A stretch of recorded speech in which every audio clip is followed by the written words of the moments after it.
अस्सलाम वालेकुम।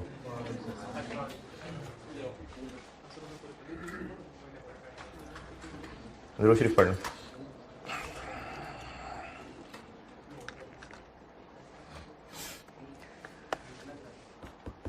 Autumn 10 question number 3 पढ़ लें।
आधे से ज़्यादा तो गुलबर्ग वाले बच्चे हैं, मैं देख रहा हूँ।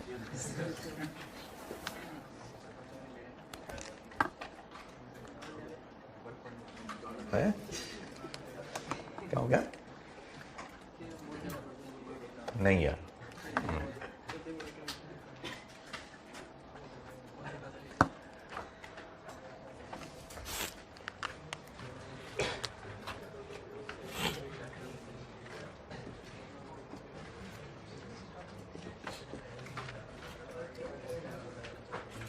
ये एक ही समझा रहा हूँ, ये मैं वैल्यूज दे रहा हूँ खुद से।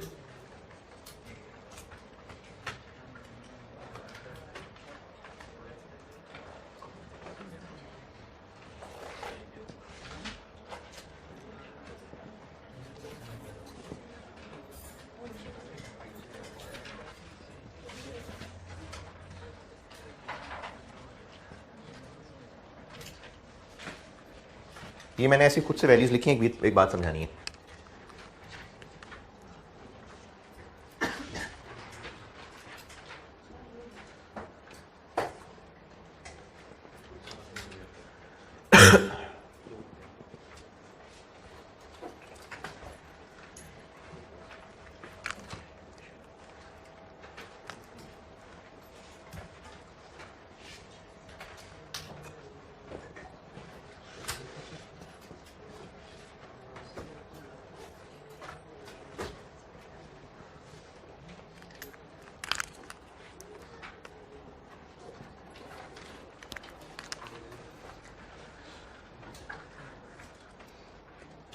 बिजनेस की एग्जिस्टिंग सिचुएशन ये है कि अभी इस वक्त जो कैपेसिटी है उससे ये सेल्स खर्चे वगैरह सब, और बिजनेस अभी इस वक्त 14 लाख प्रॉफिट कमाता है।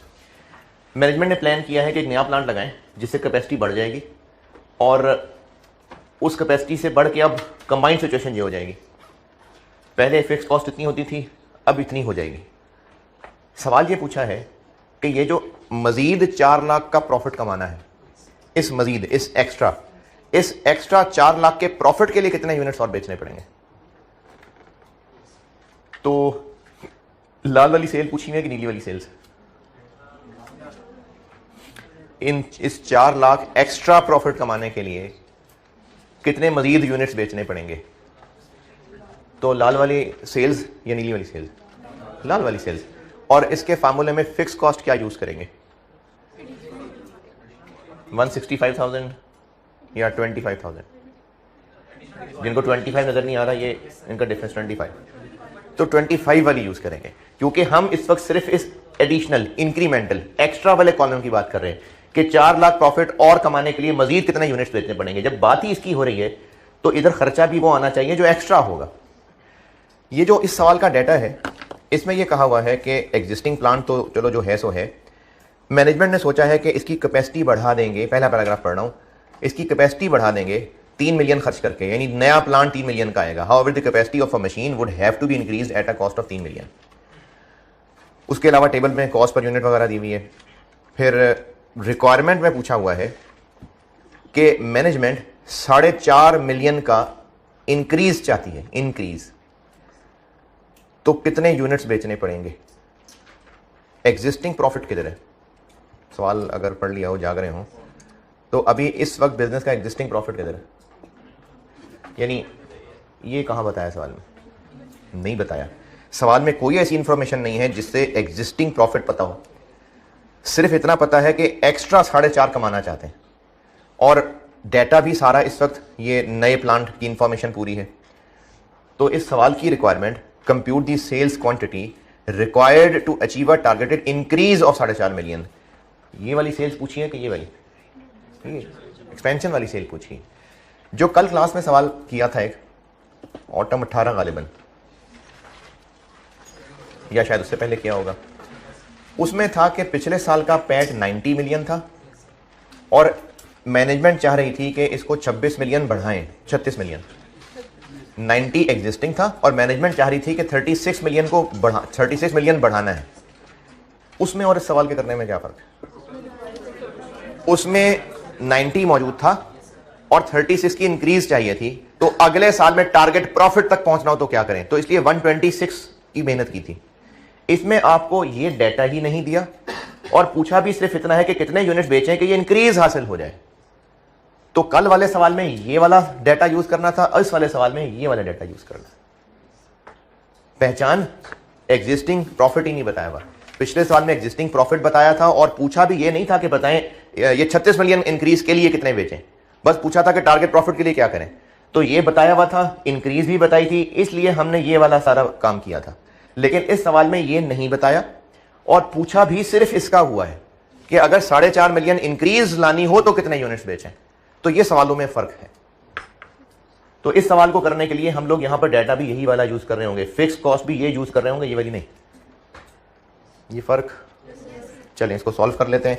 जब हमने करना ही ये इंक्रीमेंटल वाला पोर्शन है तो प्रॉफिट भी यहां इक्वल के इधर 4.5 मिलियन आएगा, फिक्स कॉस्ट भी एडिशनल वाली आएंगी, क्योंकि हम डिसीजन मेकिंग कर रहे हैं इसलिए एडिशनल, नहीं डिसीजन मेकिंग नहीं हो रही है। तो वही टारगेट प्रॉफिट अचीव करने के लिए सेल्स के यूनिट पूछें, तो वही वाली जो सितारों भरी क्वेश्चन है, sale price minus variable cost per unit, ये यूनिट्स पूछे हैं।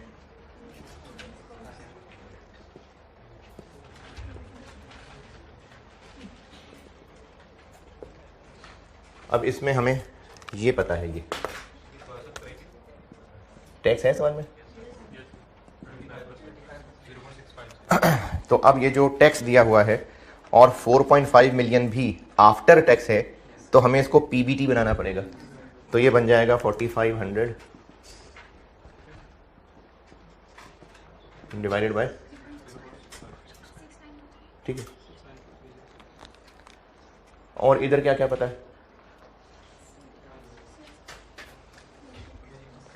सेल प्राइस भी नहीं दी हुई, वो उसने वेरिएबल कॉस्ट पे परसेंटेज जोड़ के निकालने को कहा है, ठीक है। तो वेरिएबल कॉस्ट निकाल लेते हैं। Second last point, the company fixes its sale price at variable cost plus 25%। तो वेरिएबल कॉस्ट निकाल लेंगे तो फिर सेल प्राइस भी आ जाएगी। तो इस वक्त अब अगली तलाश है टोटल फिक्स कॉस्ट निकालने के लिए और सेल प्राइस और वेरिएबल कॉस्ट। तो पहले आसान काम करते हैं, टोटल फिक्स कॉस्ट निकालते हैं।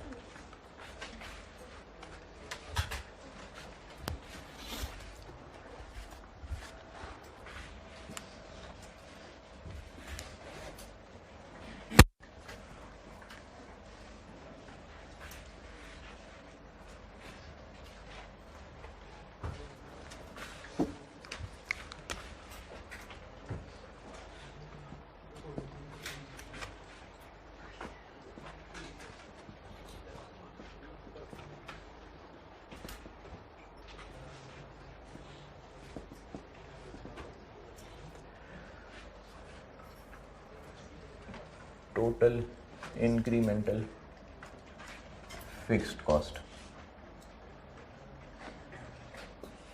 4.5 मिलियन का प्रॉफिट, साल का पूछा है कि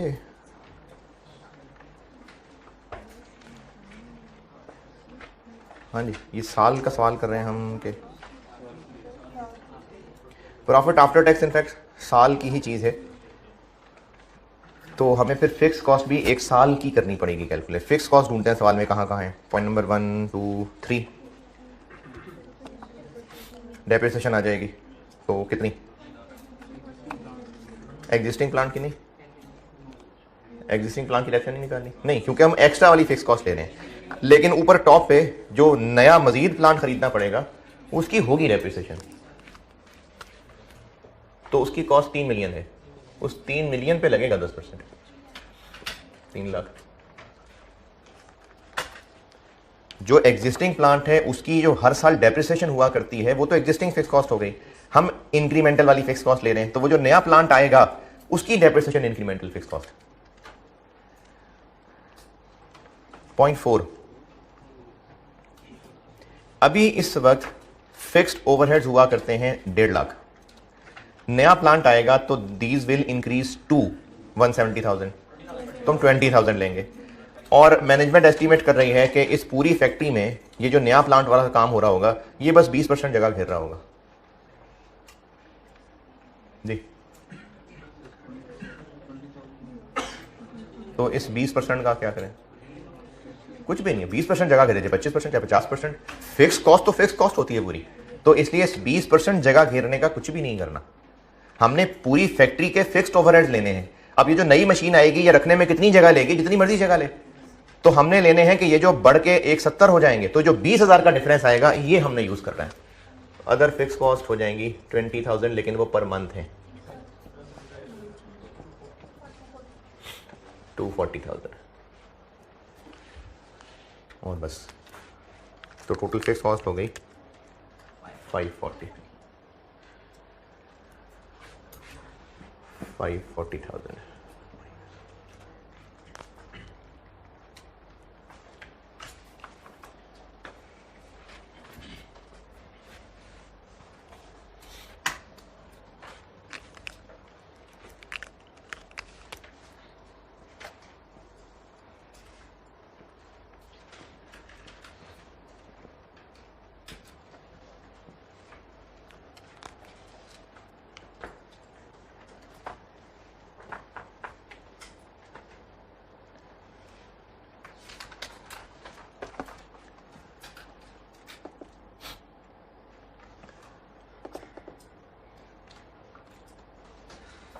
एक यूनिट की वेरिएबल कॉस्ट बताई गई है टेबल में, वहां से ले लेते हैं।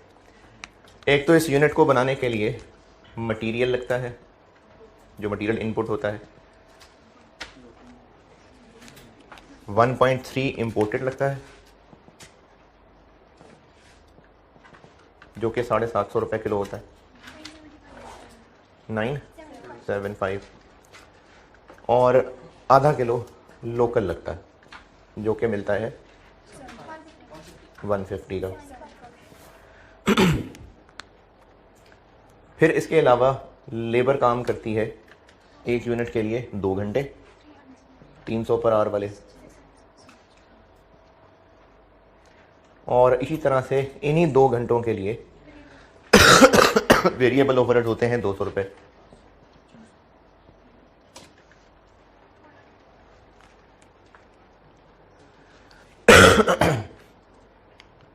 ये प्रोडक्ट को बनाने में इतना मटेरियल लगता है, इतना लेबर लगती है, इतने ओवरहेड लगते हैं, और नॉर्मल लॉस की स्क्रैप वैल्यू भी दी हुई है। क्या करें उसका, नॉर्मल लॉस की स्क्रैप वैल्यू माइनस कर दें। नॉर्मल लॉस की स्क्रैप वैल्यू है 80 रुपये पर केजी।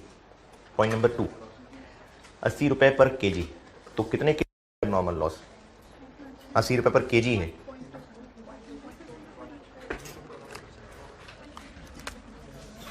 वर्किंग 2.1। इनपुट लगता है इंपोर्टेड का 1.3 किलो और लोकल का 0.5, ये हो गया 1.8। लेकिन जो आउटपुट का वजन बताया हुआ है वो 1.6 है, तो लॉस हुआ करता है 0.2 केजी। लेकिन ये जो 0.2 kg लॉस होता है ये सारा का सारा हम बेच देते हैं? नहीं, क्योंकि इसमें से कुछ इवेपोरेट भी हो जाता है। तो ये जो टोटल लॉस होता है इसमें से जो इवेपोरेशन हो जाती है वो तो नहीं बेच सकेंगे, वो तो हवा में गया बस। किसका 5%? नहीं भाई, इनपुट का 5%। 5% ऑफ मटेरियल इनपुट इवेपोरेट हो जाएगा। इवेपोरेट हो जाएगा 1.8 का 5%।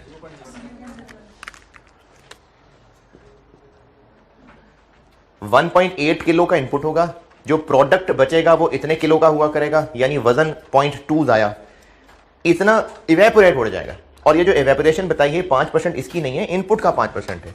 तो 0.2 में से इतना तो हवा में गया, तो बेच हम कितने का सकें, कितने किलो सकेंगे? इतना किलो वेस्ट हुआ करेगा, दी रिमेनिंग वेस्ट। और इस रिमेनिंग वेस्ट को हम बेचेंगे तो स्क्रैप ऑफ नॉर्मल लॉस हो जाएगा 0.11 किलो 80 रुपए का। 8 ये है स्क्रैप ऑफ नॉर्मल लॉस। ये पॉइंट नंबर 2 की अंग्रेजी सारी पढ़ लें, ये काम किया मैंने।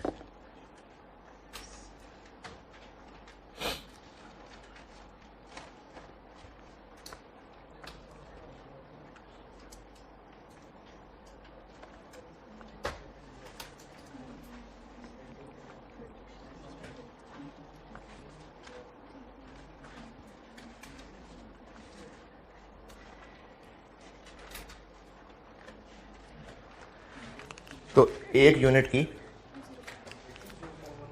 वेरिएबल प्रोडक्शन कॉस्ट आ जाएगी। वेरिएबल कॉस्ट बस सिर्फ यही है? नहीं, सेलिंग कॉस्ट भी है। और पॉइंट नंबर 5 में कहा हुआ है कि सेल प्राइस निकालते हैं वेरिएबल कॉस्ट प्लस 25%। तो ये कहा हुआ है वेरिएबल प्रोडक्शन कॉस्ट प्लस 25%, बस वेरिएबल कॉस्ट। तो इसलिए इसके साथ सेलिंग कॉस्ट भी लानी पड़ेगी, वो ऊपर टेबल में है। तो एक यूनिट को बनाने के लिए वेरिएबल कॉस्ट पड़ती है 2400।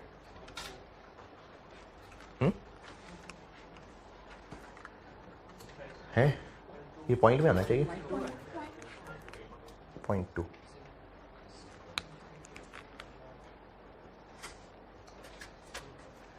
अच्छा, मैंने लिख तो दिया है सेल प्राइस भी साथ, लेकिन सेल प्राइस माइनस वेरिएबल ये क्या चीज है? कंट्रीब्यूशन। तो कंट्रीब्यूशन इसका 25% है।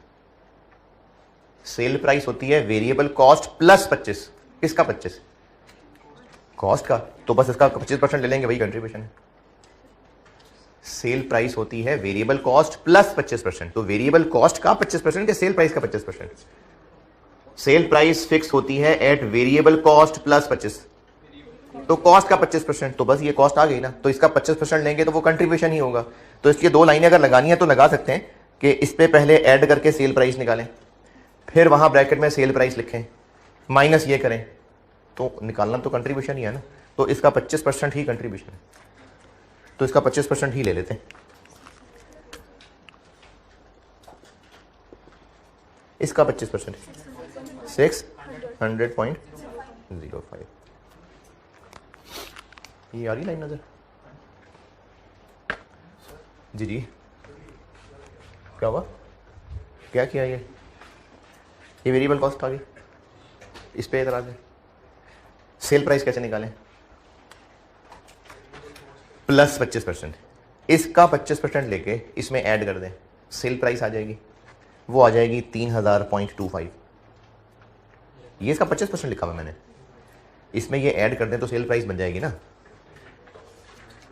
वेरिएबल कॉस्ट में 25% ऐड कर दें तो सेल लिखा हुआ है ना यार, the company fixes its sale price at variable cost plus 25%। तो इसका 25% इसमें ऐड कर दें तो सेल प्राइस बन जाएगी। फिर उस सेल प्राइस और वेरिएबल कॉस्ट का डिफरेंस क्या होगा? यही 600 ही होगा। तो ये 600 ही मैंने कहा वहां लिख देते हैं।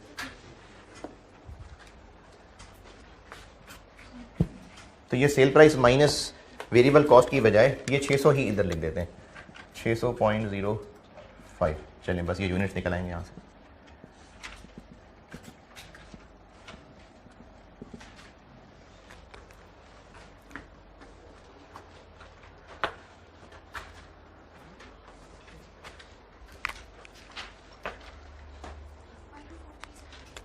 124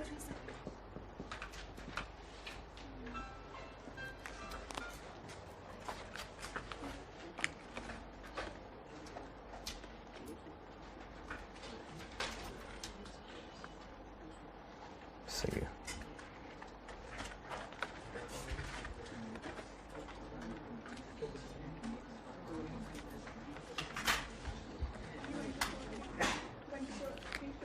थ्री टू चले 3-2 कर लेंगे।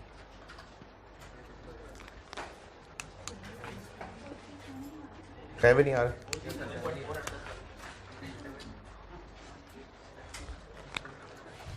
टू कर दूँ आप? अच्छा ठीक।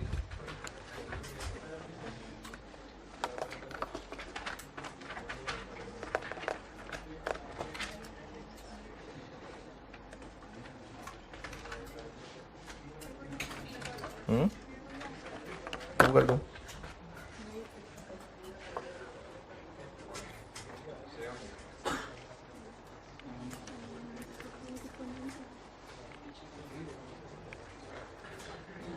ये क्या है? 6.92 प्लस 1 मिलियन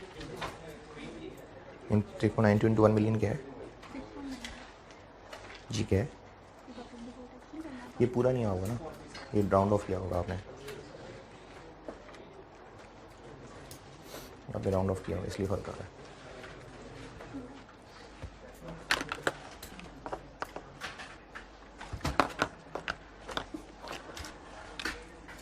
जी इस सवाल में देखें अगर कोई चीज़ पूछनी है तो।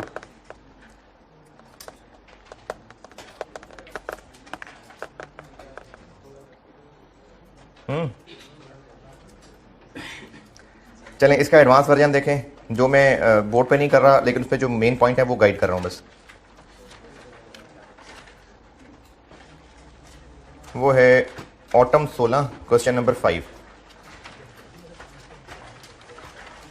जो इसमें मुश्किल कैलकुलेशन है बस वो कर देता हूँ, जो रिपीट हो रही है वो रहने देता हूँ। Autumn 2016 question number 5।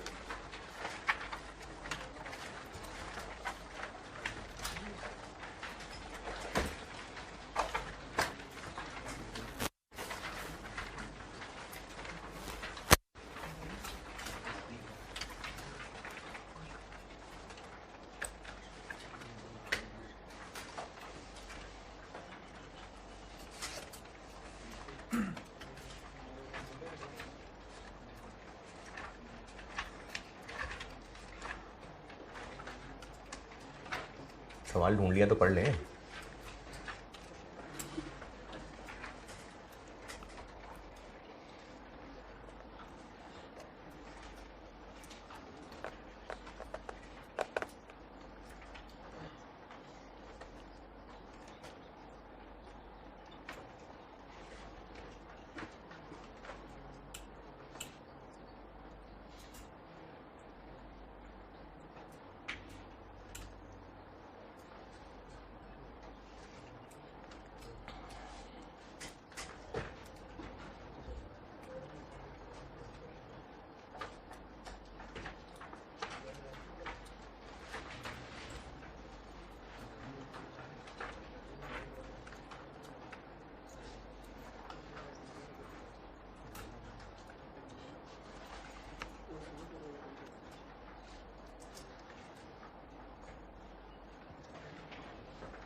ठंड लग रही है?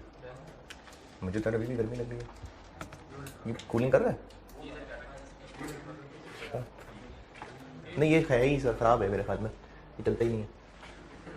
हाँ ये चलता ही नहीं है। जल्दी जल्दी पढ़े यार, बहुत सारे सवाल करने हैं आज, बहुत सारे।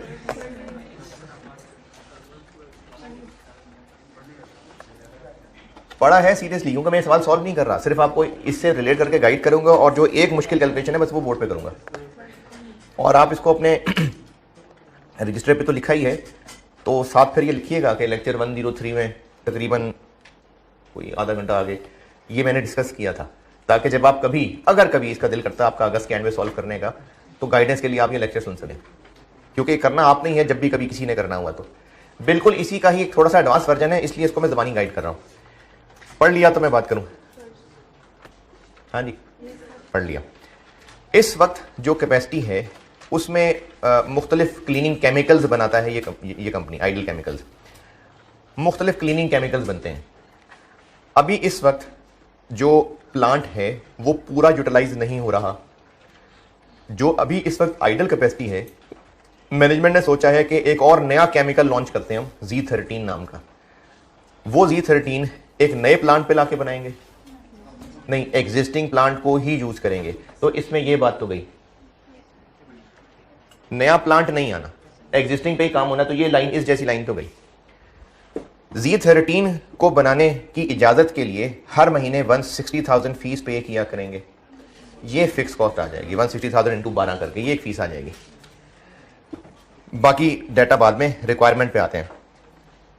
Determine Z13's sale price per unit यानी यहां से सेल प्राइस पर यूनिट पूछी है, and units to be sold.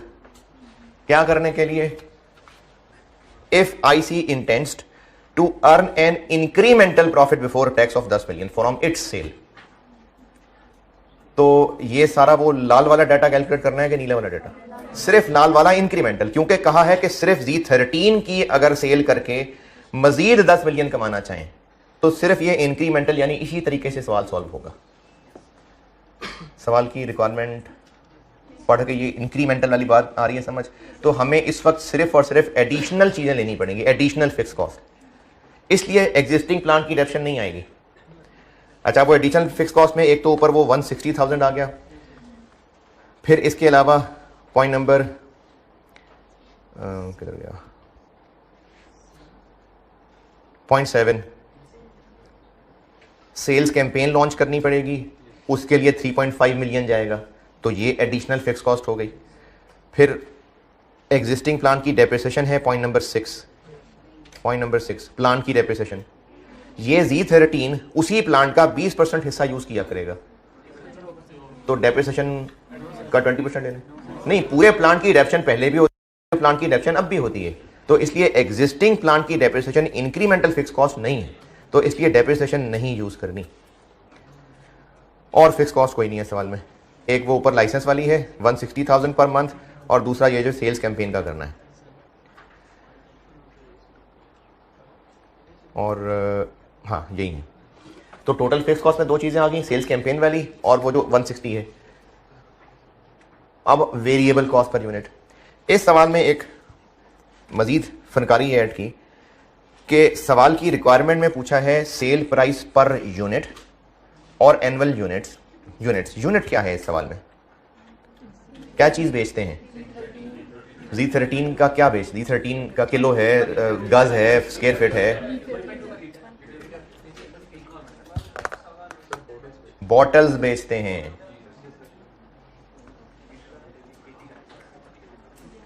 हाँ जी, ये कहां लिखा है बॉटल्स बेचते हैं? Point number 2, net volume of each bottle of Z13।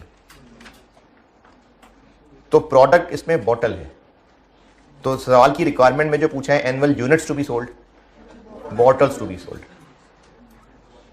तो इसमें number of units, number of bottles हैं। लेकिन जो ऊपर सारा डाटा बताया हुआ है, जो कि बिल्कुल यही डाटा है, इंपोर्टेड मटेरियल है, लोकल मटेरियल है, लेबर है, वेरिएबल प्रोडक्शन ओवरहेड्स हैं, ये सब किसके बताए हुए हैं? ये बैच के हैं, लीटर नहीं, बैच के। पॉइंट नंबर 1 समझाता हूं मैं सारा। Z13 एग्जिस्टिंग प्लांट पे यूज होगा, एग्जिस्टिंग प्लांट की कॉस्ट बताई है, वो तो पुरानी चीज़ है, हम तो सिर्फ एक्स्ट्रा चीज़ें ले रहे हैं। प्रोडक्शन होगी बैचेस में, एक बैच में 2000 litre of raw material in हुआ करेगा, और वो 2000 इसी टेबल के अंदर है 1200 और 800। एक बैच में 1200 और 800 2000 लीटर डाला करेगा, और एक बैच से 1700 लीटर प्रोड्यूस हुआ करेगा। ये इसी टेबल के जस्ट नीचे लिखा हुआ देखें, एक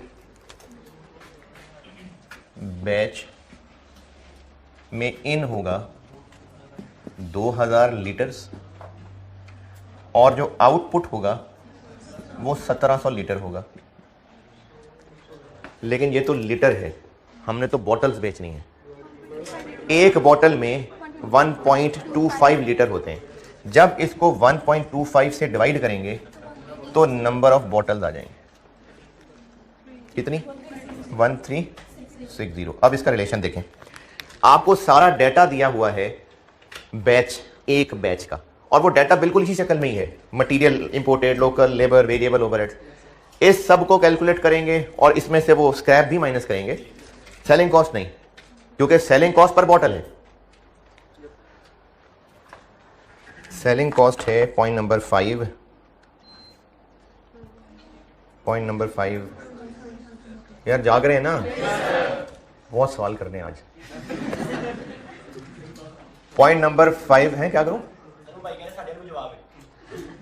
अच्छा, पॉइंट नंबर 5, वेरिएबल कॉस्ट जो दी हुई है वो है 175 पर यूनिट, मतलब बॉटल।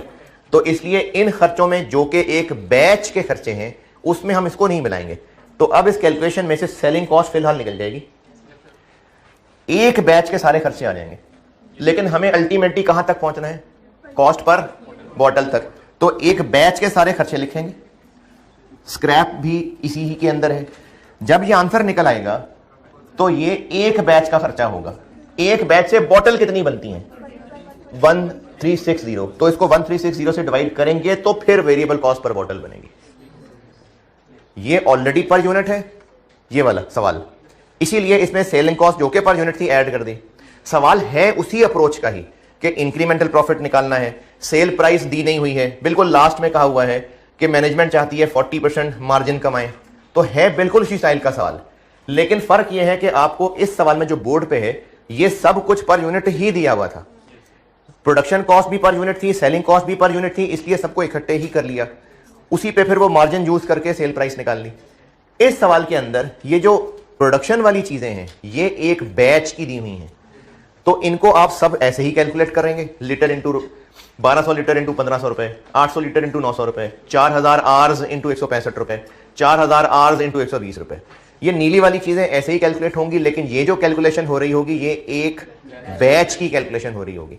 स्क्रैप वैल्यू माइनस होगी, फिर जो इनका आंसर निकलेगा वो अभी एक बैच की कॉस्ट निकली होगी। हमें पर बॉटल चाहिए तो 1360 से डिवाइड करेंगे तो पर बॉटल आ जाएगी। अब ये इस जैसा सवाल बन जाएगा, उस पर बॉटल में selling cost per bottle add करेंगे, उससे फिर सेल प्राइस निकालेंगे, और उस कंट्रीब्यूशन ये फिक्स टारगेट प्रॉफिट यूनिट्स निकलेंगे।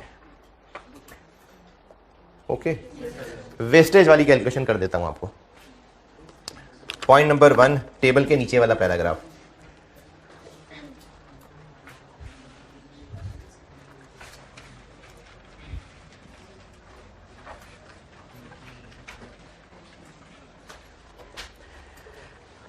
अच्छा, इसमें आपकी मर्जी है कि मैंने ये जो गाइड किया है, अगर अभी कुछ बात समझ आई है और अभी ही कुछ नोट करना चाहें तो आपकी मर्जी है, लेकिन अगर कभी इस सवाल को दोबारा करना हुआ और ये लेक्चर लगा के देखना हुआ तो वैसे देख लेना, ना लिखें भी कुछ। बताएं क्या करूं? लिखें कुछ ना कुछ।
.1 टेबल के नीचे वाला पैराग्राफ समझा रहा हूं। 2000 लीटर इन होगा, लेकिन कुछ एवेपोरेट भी हो जाएगा। कितना एवेपोरेट हो जाएगा? चलो जितना भी, टोटल कितना ज़ाया हो रहा है? 300 लीटर।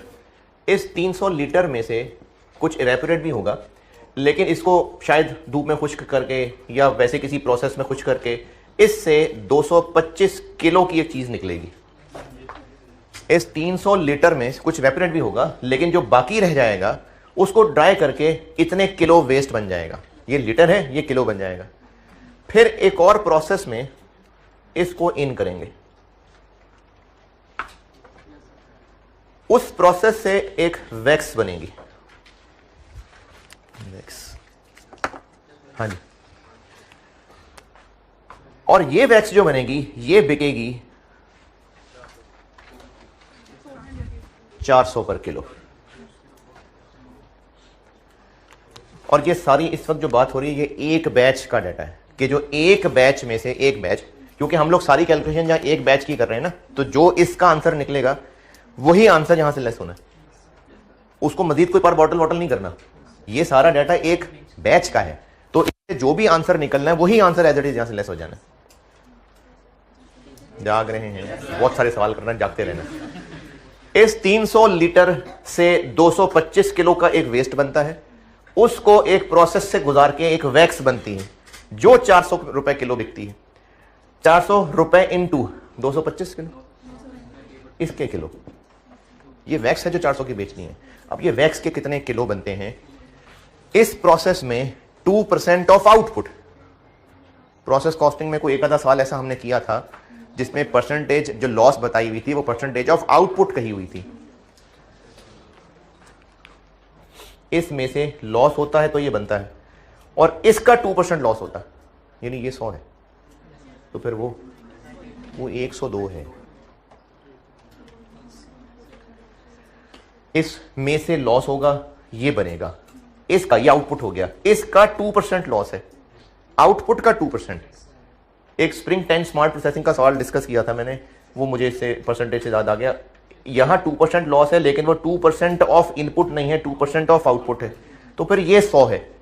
अगर ये 100 है, ये 2 है, तो वो 102 है।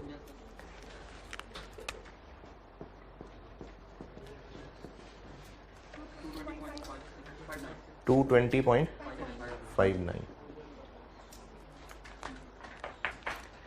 ये है जो वैक्स बन के बिकेगा। लेकिन इतना खर्चा होने के बाद तो यहां पर स्क्रैप वैल्यू क्या लिखेंगे? दिस इंटू 400, लेकिन माइनस जो इसका खर्चा होगा। अब उस खर्चे के बारे में क्लियर लिखा नहीं है, इसलिए दोनों हल ठीक हैं। खर्चा कितना है? 2। अब आप 250 इंटू 225 किलो कर लें या 250 इंटू ये कर लें। बताया नहीं है कि 250 ऑफ व्हाट, सवाल में नहीं कहा कि 250 ऑफ व्हाट। एक सवाल डिस्कस किया था मैंने, मुझे याद पड़ता है शायद स्प्रिंग 22 का सवाल था।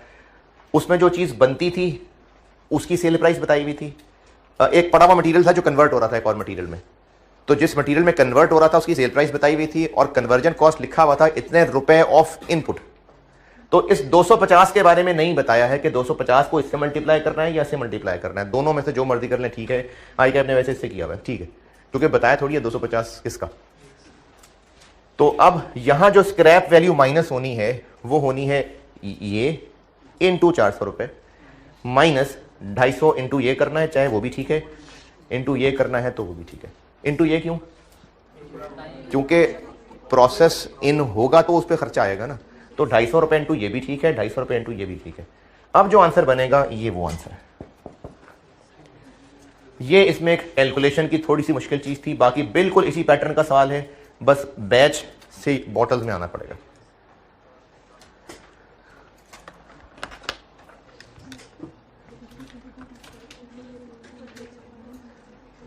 तो जो भी स्टूडेंट्स आप में से इसको वाकई करना चाहें वो आजकल में करेंगे तो माइंड में होगा, अगर बाद में कभी करेंगे तो भूल गए होंगे आप।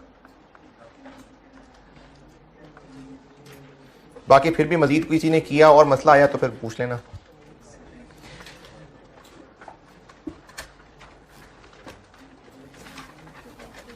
अच्छा, वो ऑनलाइन वाले जो स्टूडेंट्स हैं उनमें से जो लोग अभी ये लेक्चर साथ साथ सुन ही रहे हैं, मैंने व्हाट्सएप पे जवाब नहीं दे पाया क्योंकि क्लासेस हो रही हैं बहुत ज़्यादा, और सारा दिन KF की और रात को C5 की, तो मैं अभी KF खत्म करके 2-3 दिन बाद आप लोगों को करूँगा रिस्पॉन्ड, इसलिए मैं रिस्पॉन्ड नहीं कर रहा व्हाट्सएप ग्रुप में।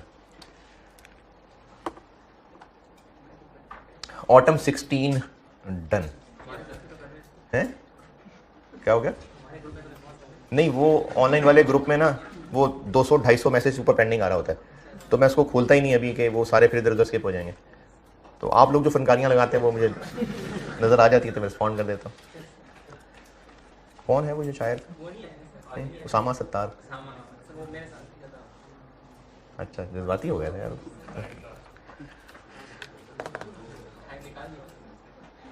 Autumn 16 done.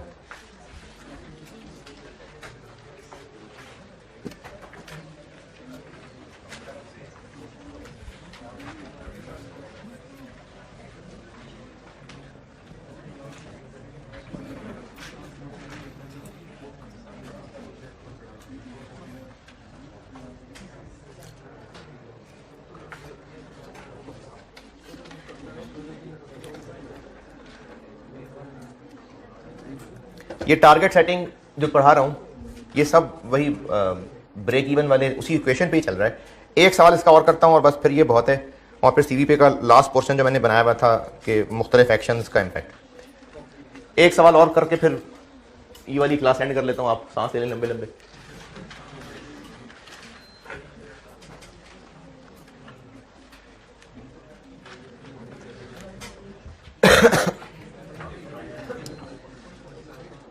यार AC की तजुर्बे करे जा रहे हैं क्या?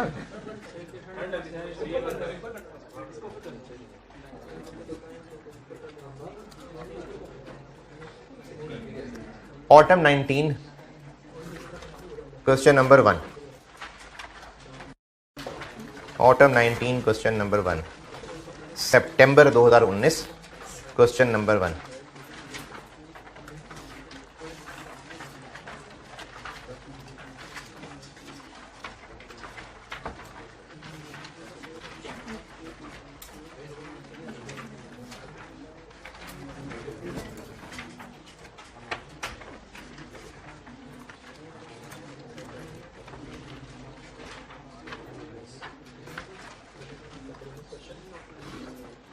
पढ़ने करता हूँ।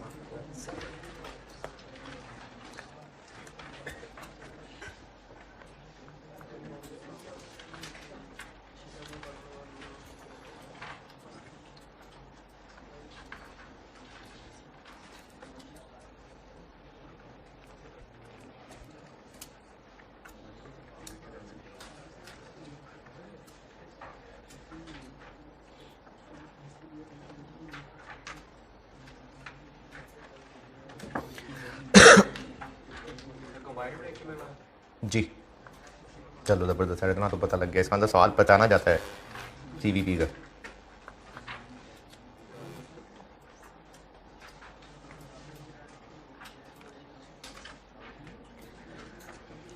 हाँ जी, थोड़ा सा डाटा है, नज़र भर के देखेंगे तो पढ़ा जाएगा।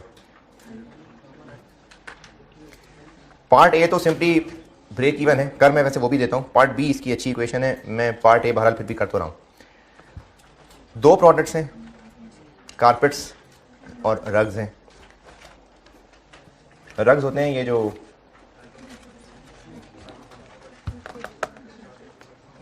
कट पीसेस होते हैं,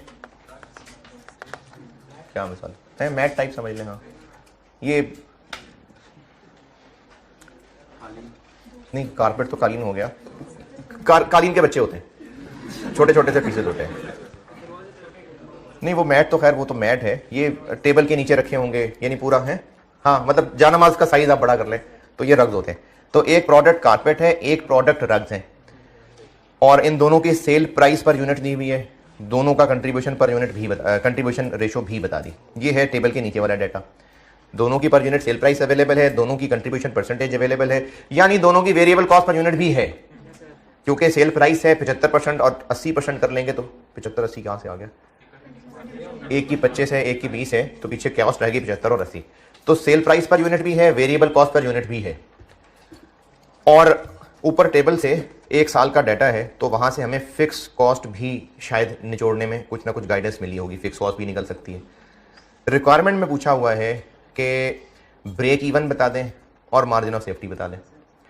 और ब्रेक इवन रुपए में या यूनिट्स में? यूनिट्स में पूछी, अमाउंट में, sorry, sales revenue, sales compute the sales revenue at break even.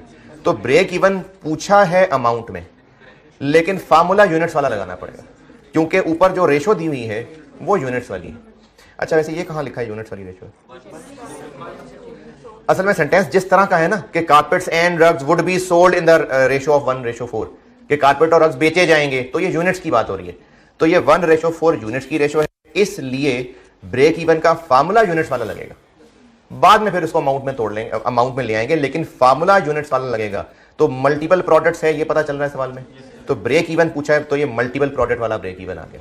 और रेशो यूनिट्स की है, तो फार्मूला भी यूनिट्स वाला लगाना पड़ेगा। क्वेश्चन 1 ऑटम 19, ब्रेक इवन का फार्मूला लगाना है, उसके लिए चाहिए होती है टोटल फिक्स कॉस्ट और weighted average contribution per unit. Rupees है, 1000 है, मिलियन में कर लेता हूं।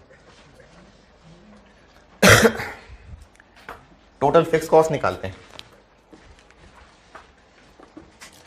ये ऊपर जो दिया है ना, ये बजट है, क्योंकि अभी तो लॉन्च कर रहा है बिजनेस, तो उस बिजनेस की प्रोजेक्टेड इनकम स्टेटमेंट है, तो ये बजट इनका 1 साल का अवेलेबल है।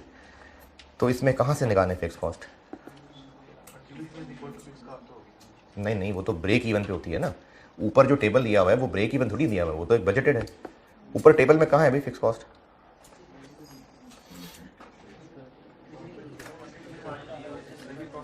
हाँ जी,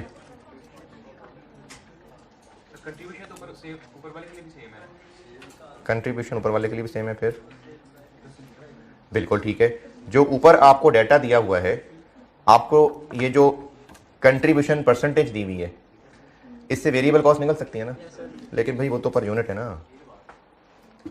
टोटल कैसे निकालें?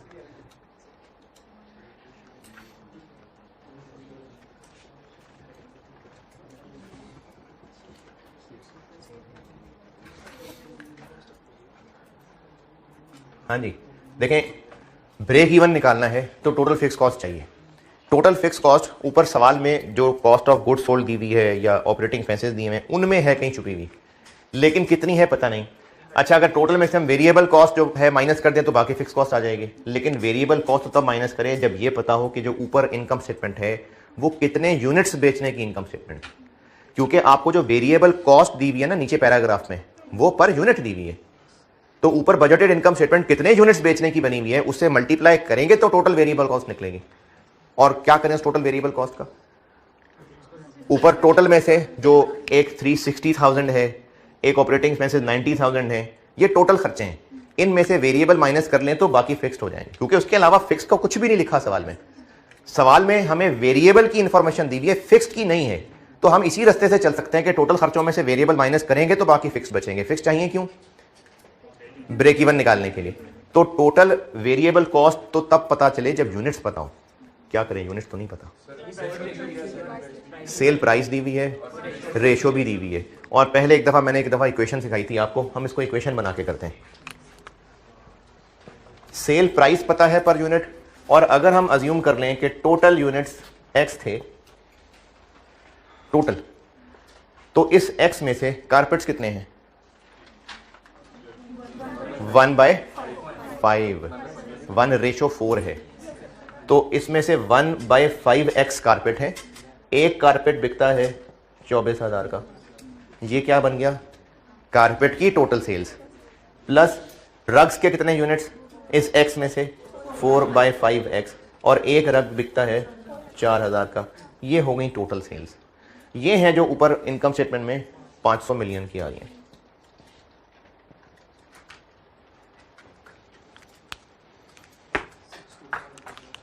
तो टोटल यूनिट्स निकल आए, इसको सॉल्व कर लीजिए। 62500।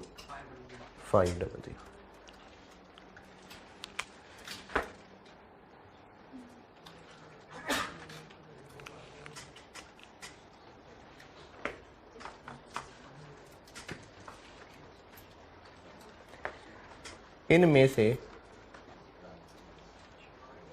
कारपेट्स कितने और रग्स कितने? 1/5 कारपेट्स 12,500 और बाकी 50,000। तो जो ऊपर इनकम स्टेटमेंट बनी हुई है वो इतने यूनिट्स की बनी हुई है।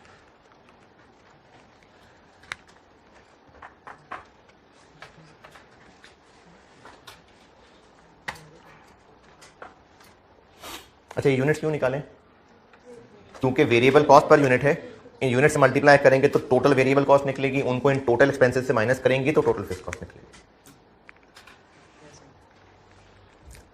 ये इस तरह के काम हैं एक्चुअली जो कॉस्ट को एक मुश्किल सब्जेक्ट बनाते हैं कि एक चीज़ का रास्ता बंद है फिर वहाँ से चले जाएं, वो भी बंद था फिर यहाँ चले जाएं। क्योंकि अभी इसकी मिसाल ऐसे जैसे अगर आपको किसी एरिया तक पहुँचना है, फिर घर कॉलेज जहाँ भी पहुँचना है, अब जैसे इस वक्त चलो मिसाल भी परफेक्ट बन गई। अब आजकल ये आशूरा के दिन है तो अक्सर जगह पर ब्लॉकेज होगी, अक्सर जगह पर मजालिस के लिए वो रोड ब्लॉक्स की होंगी। अब आपने जहाँ पहुँचना है, अगर आपको वहाँ उस पूरे एरिया का रास्ता कॉन्सेप्चुअली पता है तो फिर एक गली बंद है तो आप अल्टरनेटिव रूट सोच सकते हैं। ये तब हो सकेगा जब आपका उस एरिया का मैप आपके जहन में लॉजिकल बन रहा है। तो इस सब्जेक्ट पे अगर आपकी कॉन्सेप्चुअल ग्रिप होगी ना तो ये रास्ते निकलते हैं, और वो ग्रिप ही कोशिश की जा रही होती है 3 महीने का कोर्स पढ़ा के समझा के, ये उसी से कोशिश हो रही होती है। तो कॉस्ट की मुश्किलें असल में यही इसी तरह की होती हैं कि जब एक रास्ता जो याद किया हुआ था वो बंद है तो और भी कोई रास्ता हो सकता है। तो ये बेटे प्रैक्टिस से ही होते हैं मसले हल हैं। 2 यूनिट्स वो अटेम्प्ट दे देके ना पक्के हो जाते हैं रास्ते, कच्चे हैं ना वो पक्के हो जाते हैं रास्ते। यूनिट्स निकल आए और 1 यूनिट की वेरिएबल कॉस्ट वो यहां से सेल प्राइस और परसेंटेज कंट्रीब्यूशन से पता चल जाएगी। तो इसी वर्किंग में ही मैं इधर इसी से आगे बढ़ रहा हूँ। अच्छा, बिल्कुल ठीक है, ये जो मैंने किया ना एग्जाम प्रेजेंटेशन, बिल्कुल कोई मसला नहीं है कि आप इसको सर्कल करके 2 शाखें बना लें, कोई मसला नहीं है, बिल्कुल प्रेजेंटेबल चीज़ है ये, बल्कि ऐसे कर दें चाहे। अब ये यूनिट्स हमें पता लग गए और इसी वर्किंग में आगे चल रहा हूँ। तो कारपेट्स 24,000 का 75% इंटू 12,500 और रग्स के 4,000 इंटू 80% इंटू 50,000। ये वो टोटल वेरिएबल कॉस्ट निकल आई जो माइनस करनी है तो फिक्स कॉस्ट बननी है।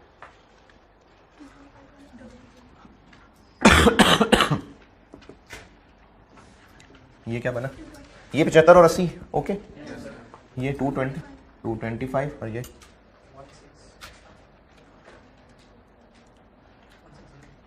160, 385। तो टोटल फिक्स कॉस्ट निकल आई। इनकम स्टेटमेंट में कॉस्ट ऑफ सेल कितनी आ रही है? 360 शायद, और ऑपरेटिंग एक्सपेंसेस नहीं। तो इस टोटल 450 मिलियन में से जो वेरिएबल कॉस्ट है वो है 385, तो बाकी है फिर टोटल फिक्स कॉस्ट 65। ये ब्रेक इवन निकालने के लिए टोटल फिक्स कॉस्ट निकलेगी।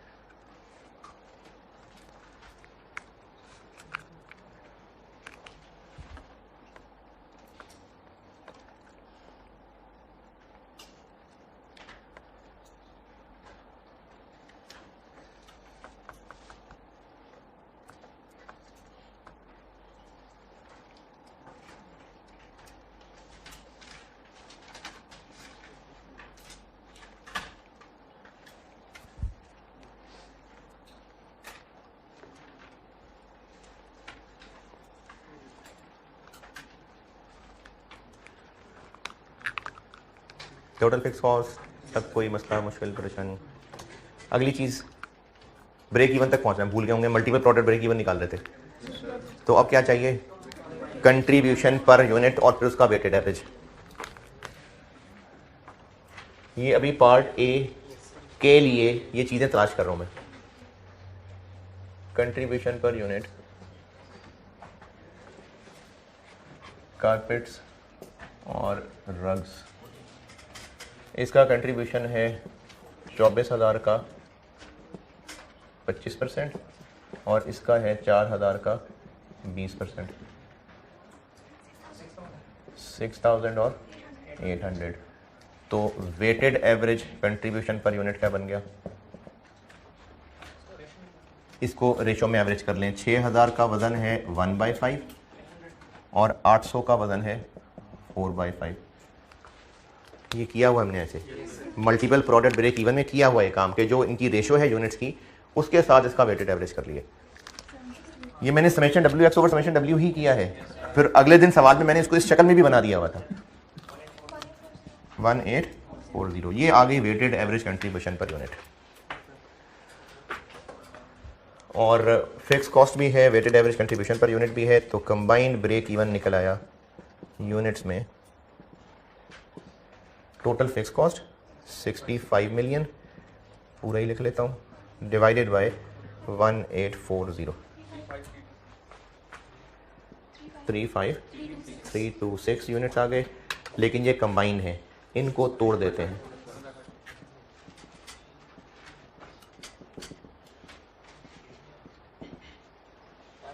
तो कारपेट्स की आ जाएगी इस 35326 का 1/5 और रग्स आ जाएंगे इसका 4/5,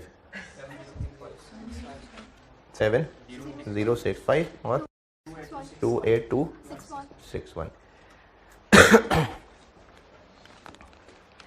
अच्छे बोर्ड पे चीज़ें फैल गई हैं, मैं तरतीब बता देता हूँ।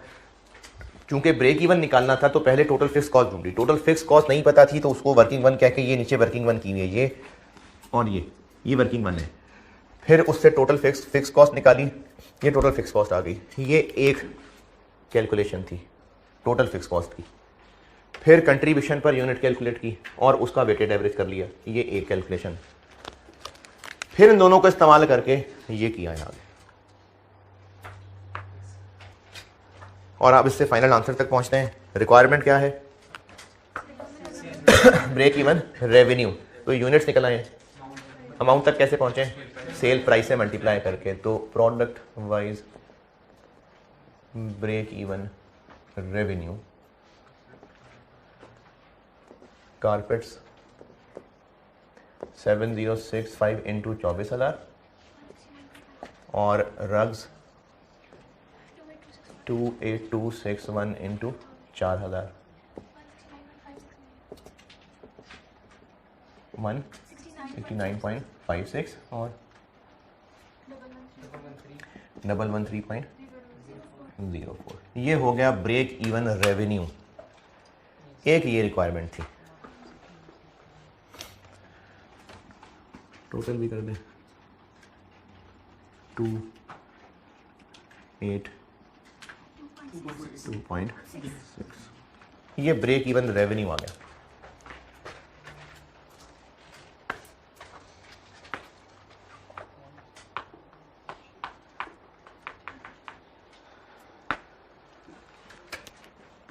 और मार्जिन ऑफ सेफ्टी रुपए में, यूनिट्स में या परसेंटेज में?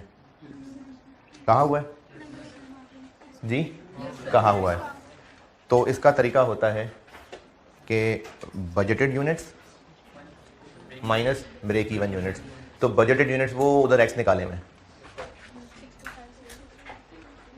ये, और ब्रेक इवन यूनिट्स ये निकाले। Budgeted units, break even units. और कंबाइन भी निकाल सकते हैं, वो भी डेटा अवेलेबल है।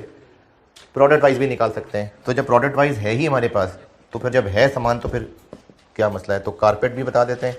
बजटेड थे कारपेट के 12,500, margin of safety budgeted minus break even ना, तो ये बजटेड थे और ये ब्रेक इवन है 5435। और रग्स के बजटेड थे 50,000 और ब्रेक इवन है 28,261, 21739 और टोटल भी कर ही दें 27174। ये है जी पार्ट ए का आंसर।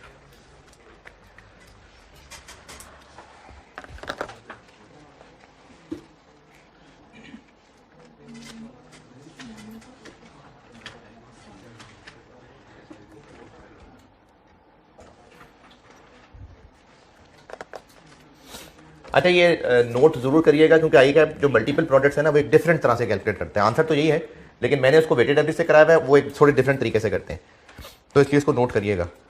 आंसर एंड पे वही आ जाता है।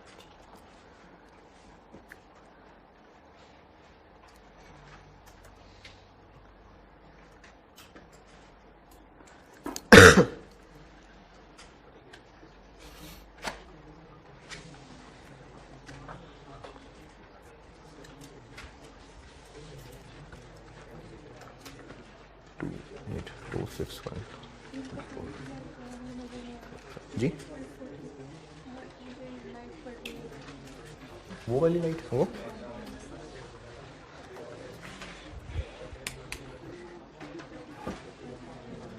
ठीक है, कोई मसला नहीं। जल्दी जल्दी नोट करें यार, बहुत सारे सवाल कर रहे हैं, जल्दी जल्दी नोट करें।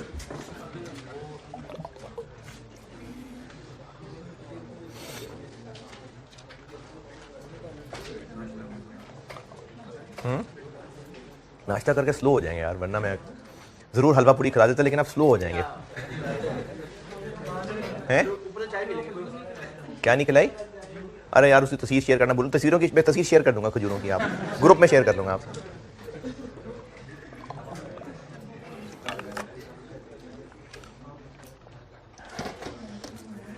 क्या नाश्ता कर रहे हैं बताओ?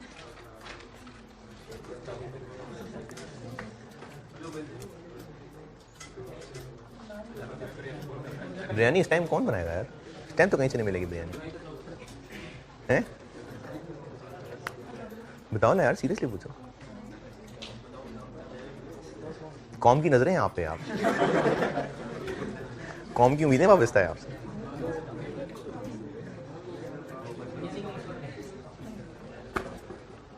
नहीं तो ना से कोई बात।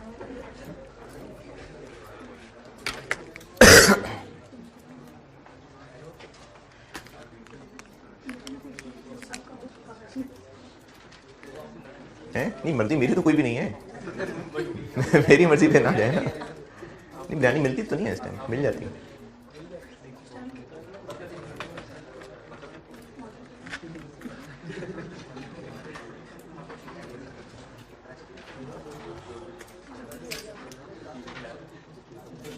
लेकिन जो जाएगा फिर टाइम लगेगा।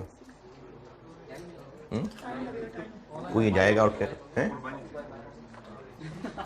अगर आपके है दोस्ती यारी तो भेज दो उसको, लेकिन अभी नहीं, सवाल पहले कराऊंगा तसल्ली से, उसके बाद एंड पे हैं।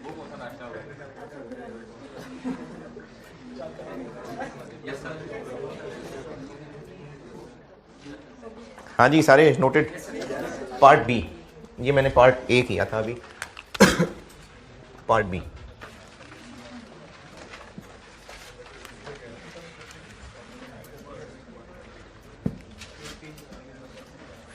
कितने नंबर का था ये? 7 number.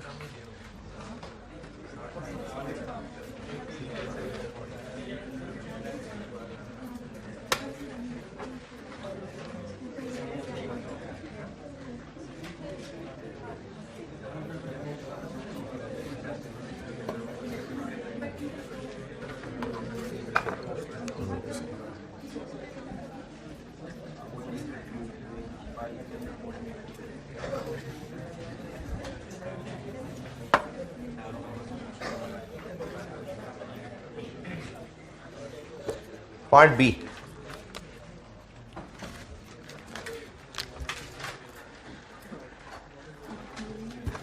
Determine the number of carpets and rugs that must be sold if MPL wishes to maintain profit after tax.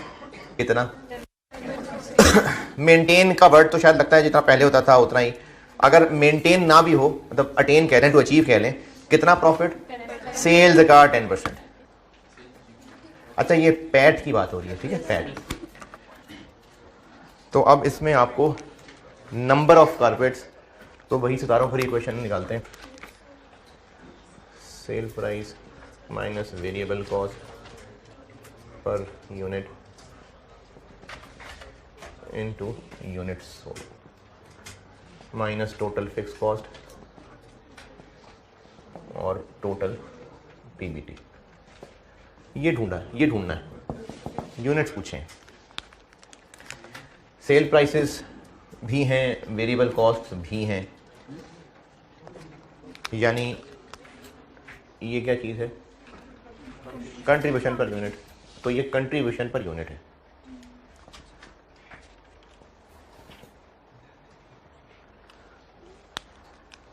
Contribution per unit भी है, टोटल टोटल फिक्स कॉस्ट भी है, निकालनी थी पार्ट ए में। यूनिट्स फाइंड करने हैं। ये क्या है, अगर ये टोटल रुपी अमाउंट दी होती, टोटल रुपी अमाउंट, तो ये फिगर भी यहां लिखते हैं, ये भी पता है, वो भी पता है, यूनिट्स निकाल लेते हैं। लेकिन ये अमाउंट नहीं पता, इसको रिलेट कर दिया है इससे। ये जो वर्ड है ना मेंटेन, अभी तो मैंने कहा था इसको इग्नोर कर दें, अब इसकी इंपॉर्टेंस बताता हूं। इसका ये मतलब कि कुछ बच्चे ले लेते हैं कभी कभार ये सवाल, जब भी पहले कराया है, डिस्कस किया है, कि वो जो ऊपर पैट लिखा है, ऊपर जो पैट लिखा नजर आ रहा है, उसमें जो ऊपर सेल है बिल्कुल टॉप पे, उनका 10% हमारा टारगेट प्रॉफिट। ये जो ऊपर टेबल बना हुआ है, यानी बजट, ये बीच में मैंने एक जुमला एक्स्ट्रा बोल दिया था, ऊपर जो पैट है, नहीं, ऊपर जो सेल्स हैं, जो ऊपर बजटेड सेल्स हैं, उनके 10% के बराबर हम पैट कमाना चाहते हैं। यानी बजटेड सेल्स के 10% के बराबर पैट, या इस रिलेशन में जो सेल्स निकलनी है उसके 10% के बराबर पैट। पार्ट बी की वर्डिंग का क्या मतलब है?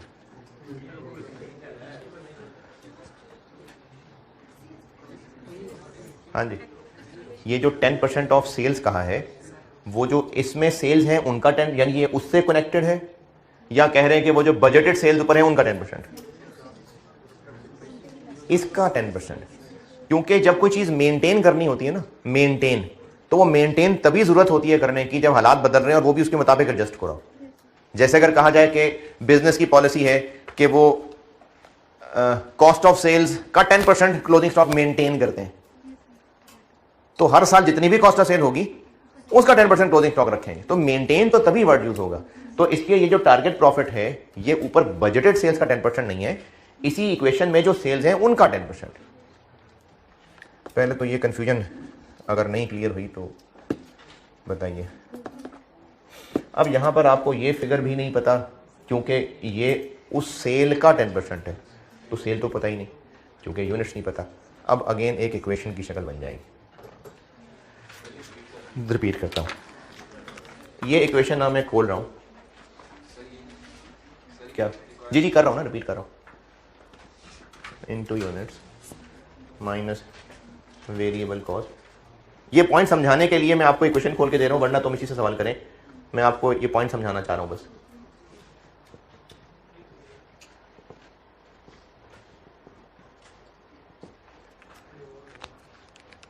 ये जो पार्ट बी में नंबर ऑफ यूनिट्स पूछे हैं कि कितने यूनिट्स बेचें, determine the number of units that must be sold. उतने बेच लेंगे तो ये उतने बेचने की सेल होगी, यूनिट्स इनटू सेल प्राइस। इसका ये 10% होगा, या जो ऊपर बजटेड सेल है 500 मिलियन, उसका 10%। Management wishes to maintain profit at 10% of sales. Budgeted sales 500 million का 10%, या अब जितनी होगी उसका 10%। जब ये वर्ड यूज होता है ना कि मेंटेन करना है, तो हालात बदलते हैं तो उसके मुताबिक एडजस्ट करने को मेंटेन करना कहते हैं। जैसे एक बिजनेस कहता है जी हम बैंक बैलेंस 150 मिलियन पे मेंटेन करते हैं, तो इसका मतलब है कि कभी खर्चे ज्यादा होते होंगे तो वो कहीं इनफ्लो भी अरेंज कर लेते होंगे, बैलेंस उतने पे मेंटेन रखते हैं। वेट इतना मेंटेन रखते हैं जी, ज्यादा खाते होंगे तो एक्सरसाइज भी ज्यादा कर लेते होंगे, वेट मेंटेन रखते हैं। तो चीज मेंटेन रखने का कॉन्सेप्ट ही तब है कि जब हालात बदल रहे होंगे तो उसके मुताबिक एडजस्ट हो जाना। तो बिजनेस 10% ऑफ सेल्स के बराबर प्रॉफिट मेंटेन करना चाहता है, तो इसका 10%। अच्छा, ये वैसे मैंने मेंटेन को इतना एक्सप्लेन इसलिए कर दिया, हो सकता है किसी के जहन में लगे कि इसमें ऐसी कौन सी साइंस थी, क्योंकि इसमें अक्सर बच्चे ये पॉइंट पूछ चुके हैं कि ये 10% उस बजटेड सेल का क्यों नहीं लिया। वरना ज्यादातर, मैंने भी जब ये सवाल पढ़ा था तो मुझे यही समझ आई थी कि इसका 10%, वरना उसको क्या जरूरत थी ये इतनी लंबी साइंस लिखने की। वो कह देता टारगेट प्रॉफिट बजटेड सेल का 10%। तो इसलिए पढ़ के शायद अगर जाग रहे हैं और ध्यान से पढ़ा है तो इसमें मेजॉरिटी का रिएक्शन यही होता है कि इस सेल का 10%। लेकिन a significant of number of students ये पूछ लेते हैं कि ये बजटेड सेल्स का 10% क्यों नहीं है, इसलिए मैंने ये मेंटेन किया इतना ऑपरेशन करके बताया। तो ये पीबीटी उसका 10%, पीबीटी नहीं पैट उसका 10%। ठीक है, ये फिगर हमें अब क्यों नहीं पता, क्योंकि यूनिट्स तो ढूंढने हैं, तो फिर ये भी नहीं पता, क्योंकि वो फिगर पता होगी तो उसका 10% ये निकलेगा। तो करना तो उसको इक्वेशन से पड़ेगा। इक्वेशन बना के देता हूं। ओके, उससे पहले इस सवाल को मैं करता हूं सॉल्व। एक कैलकुलेशन देखिएगा, इस सवाल से हटके एक बात कर रहा हूं, ये आपको आगे सवालों में कभी काम आएगी बात, आगे जिंदगी में जहां भी कभी कैलकुलेशन इस टाइप की करनी पड़ी तो ये काम आएगी बात जो बता रहा हूं।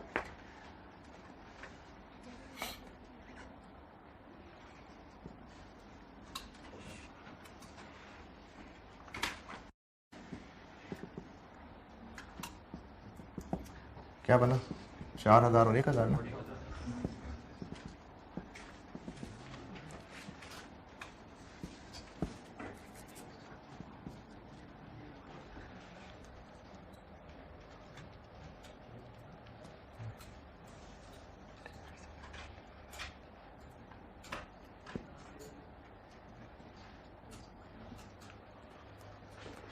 टोटल सेल्स कितने रुपए, 6,190,000 और इसको प्लस करें। मैंने सिर्फ ये एक काम यहां पर किया है कि टोटल यूनिट्स में से 80% इतने रुपए की प्राइस पे बिकेंगे, 20% इस प्राइस पे बिकेंगे। तो टोटल सेल्स, इसकी सेल्स प्लस करके ये आ जाएंगी 150। जिन यूनिट्स की प्राइस है उनका टोटल पॉपुलेशन में से कितना वेट है, 80%। और 190 जिन यूनिट्स की प्राइस है उनका क्या वजन है,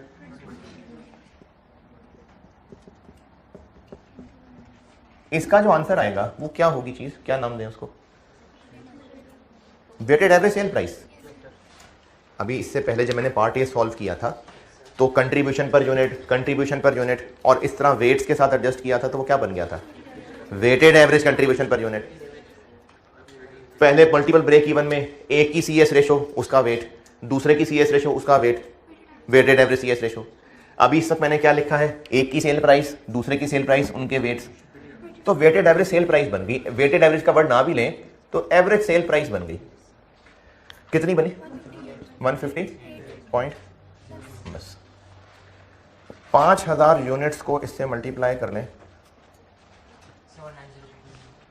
790।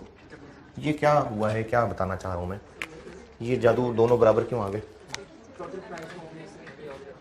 इन यूनिट्स में से कुछ इस प्राइस पे बिकनी थी, कुछ इस प्राइस पे बिकनी थी, तो यूनिट्स के टुकड़े करके अपनी अपनी प्राइस से मल्टीप्लाई करें और बाद में सम कर लें, या फिर अगर प्राइसेस का ही एवरेज कर लें और वो एवरेज ही टोटल पे लगा दें तो भी सेम आंसर आ जाएगा। यानी अगर एक पॉपुलेशन में से कुछ पोर्शन पे एक रेट लगना हो, कुछ पोर्शन पे एक रेट लगना हो। अब ये में पॉपुलेशन रेट, इसमें कुछ भी हो सकता है, units sale price, units variable cost per unit, sales की अमाउंट सी रेशो, पॉपुलेशन में कुछ भी रख सकते हैं। एक पॉपुलेशन पे कुछ हिस्से पे एक रेट, कुछ हिस्से पे एक रेट लगना हो, तो अगर हम उन रेट्स का एवरेज कर लें और उस टोटल पॉपुलेशन से मल्टीप्लाई कर लें तो भी आंसर एक ही रहेगा। एक पॉपुलेशन में से एक हिस्से पे कोई और रेट और एक हिस्से पे कोई और रेट लगना हो और हम उस हिस्से पे रिस्पेक्टिव रेट लगा के टोटल आंसर निकालें, या फिर उसकी जगह अगर रेट्स का एवरेज ही कर लें और उस एवरेज को ही टोटल पॉपुलेशन से मल्टीप्लाई कर दें, तब भी टोटल आंसर वही निकलेगा।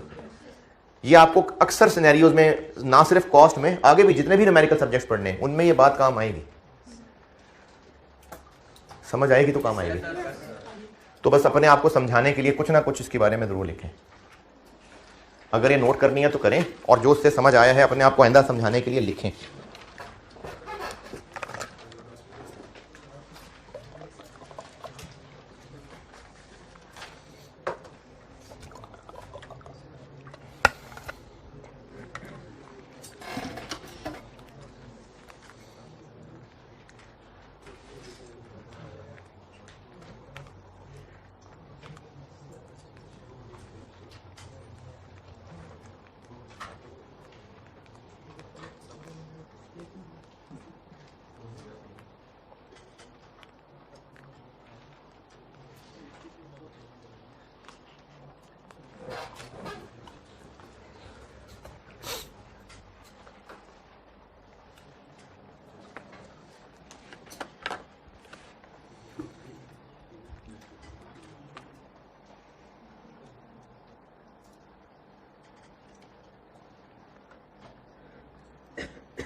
वो लिखे तो बस इसकी इक्वेशन बन के तो बस खत्म बात।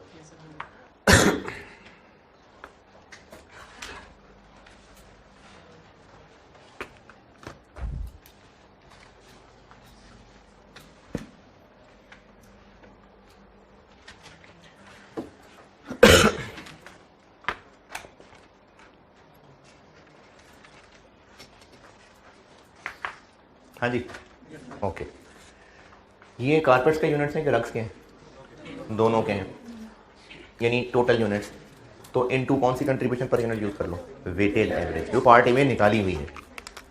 ये हो गई 1840, पार्ट ए में निकाली हुई है।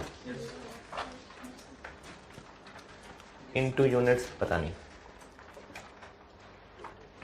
इसको मैं एक्स कह देता हूँ। चलो 1840 x, 1840 x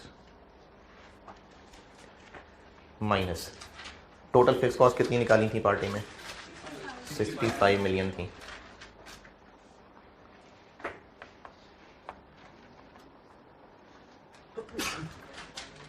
is equal to target PBT. ये मैं आपको एक फिगर बना के देता हूँ, वर्किंग टू शायद।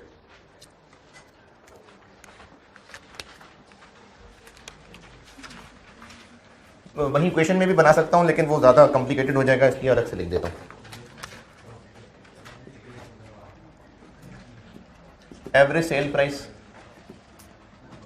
24,000 into 1/5 plus 4,000 into 4/5।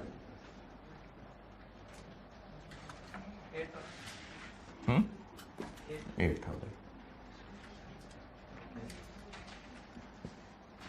Target sales 8,000x। ये क्या target sale price into units, units x हैं और यूनिट्स से तो हमने फाइंड करना है। ये बननी sales, target PAT 10% of sales 800x। ये ले यार इनटू 10%। और target PBT 800x divided by कितने परसेंट टैक्स है? ऊपर टेबल में आ रहा है,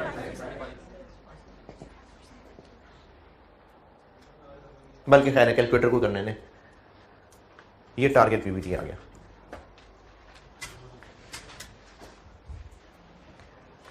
एट 100x डिवाइडेड बाई 65। यहाँ से x निकालना।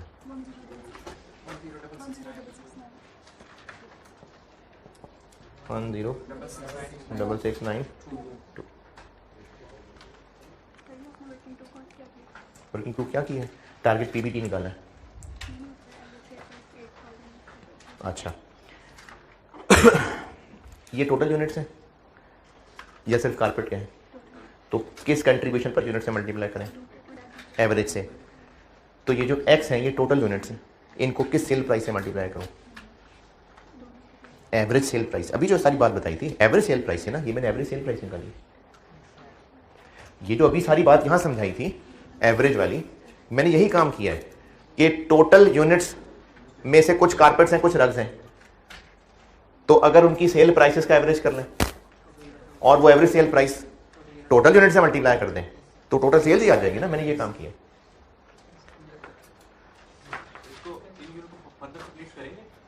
जी जी मैंने तो अभी इक्वेशन सॉल्व की है।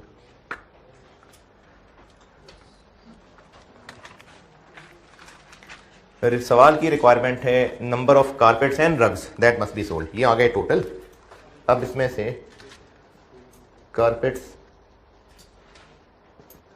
टू बी सोल्ड 106,692 का 1/5 21,338 ठीक है।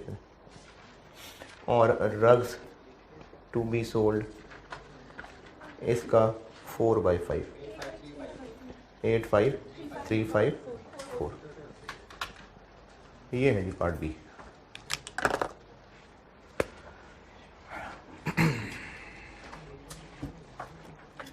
103 लंबा होगा काफ़ी है। ठीक है 103 यहीं एंड करते हैं।